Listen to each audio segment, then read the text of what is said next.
ശക്തമായ പ്രതിപക്ഷ ബ്ലോക്കാകാനുള്ള തീരുമാനത്തിലേക്ക് അവർ എത്തിച്ചേർന്നിരിക്കുന്നു. ഇന്ത്യ സഖ്യത്തിൻ്റെ നിർണായക യോഗത്തിലാണ് ഈ തീരുമാനമെടുത്തത്. ജനവിധി BJPയുടെ വിഭജന രാഷ്ട്രീയത്തിനുള്ള മറുപടി എന്നാണ് അദ്ദേഹം പറഞ്ഞത്.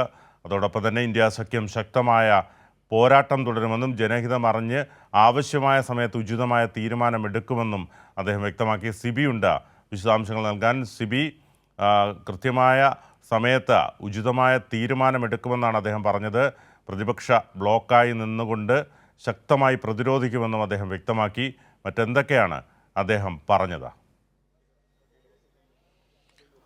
വിനു, ഇന്നിപ്പോൾ മല്ലികാർജ്ജുൻ ഖാർഗെയുടെ വസതിയിൽ ചേർന്ന ഈ ഒരു ഇന്ത്യ മുന്നണി യോഗത്തിലെ ഏറ്റവും പ്രധാനമായി രണ്ട് കാര്യങ്ങളിലായിരുന്നു ഒരു വ്യക്തത വരേണ്ടത്. ഒന്ന്, ഈ മന്ത്രിസഭാ രൂപീകരണവുമായി ബന്ധപ്പെട്ടുകൊണ്ട് എന്തെങ്കിലും സാധ്യതകൾ ഇനി മറ്റേതെങ്കിലും സഖ്യകക്ഷികളുമായിട്ടല്ല എന്തെങ്കിലും ചർച്ചകൾ നടത്താൻ വേണ്ടി ഈ സഖ്യ മുന്നണി നേതാക്കളുമായി ഇത്തരത്തിൽ അവരുടെ അഭിപ്രായം ഉണ്ടാകുമോ, മറ്റൊന്ന് ശക്തമായ പ്രതിപക്ഷമായിരിക്കാനുള്ള തീരുമാനം ഏകപക്ഷീയമായി എടുക്കുമോ, ഈ രണ്ട് കാര്യങ്ങളിലായിരുന്നു ഒരു സംശയം ബാക്കിയിരുന്നത്. പക്ഷേ എന്തായാലും ആ സംശയം ഇപ്പോഴും പൂർണ്ണമായും ദൂരീകരിച്ചു എന്ന് പറയാൻ കഴിയില്ല. കാരണം ശക്തമായ പ്രതിപക്ഷമായിരിക്കും തങ്ങൾ എന്ന് വ്യക്തമായി നേതാക്കൾ പറയുന്നില്ല. മറിച്ച് ഈ ഒരു ഫാസിസത്തിനെതിരായ ഒരു പോരാട്ടം തുടരും, ജനങ്ങൾക്ക് നൽകിയ വാഗ്ദാനങ്ങൾ കൃത്യമായി പാലിക്കും, ഈ BJPയുടെ ഫാസിസ്റ്റ് ഭരണത്തിനെതിരായ പോരാട്ടം തുടരുമെന്നാണ് എന്നുള്ളൊരു കാര്യമായിരുന്നു ഖാർഗെ പ്രധാനമായും പ്രതികരിച്ചത്. ജനഹിതം അറിഞ്ഞ് ആവശ്യമായ സമയത്ത് ഉചിതമായ തീരുമാനമെടുക്കുമെന്നും വ്യക്തമാക്കുകയും ചെയ്തു. എന്തായാലും വെള്ളിയാഴ്ച വരെ ഈ ഒരു NDAയുടെ സർക്കാർ രൂപീകരണത്തിന് ഇനി സമയമുണ്ട്. അതുകൊണ്ട് തന്നെ ഒരുപക്ഷെ ചില സംശയങ്ങൾ ഇപ്പോഴും ബാക്കിയാക്കിക്കൊണ്ട് തന്നെയാണ് ഈ ഒരു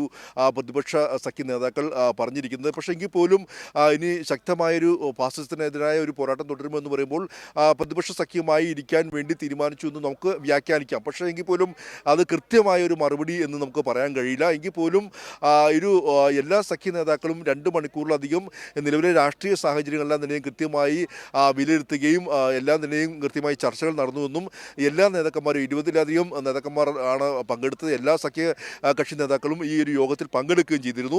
ആ യോഗത്തിലെല്ലാം തന്നെയും കൃത്യമായ രാഷ്ട്രീയ സാഹചര്യം എല്ലാം തന്നെയും ചർച്ച ചെയ്തുവെന്നും ഖാർഗെ വ്യക്തമാക്കുകയും ചെയ്തു.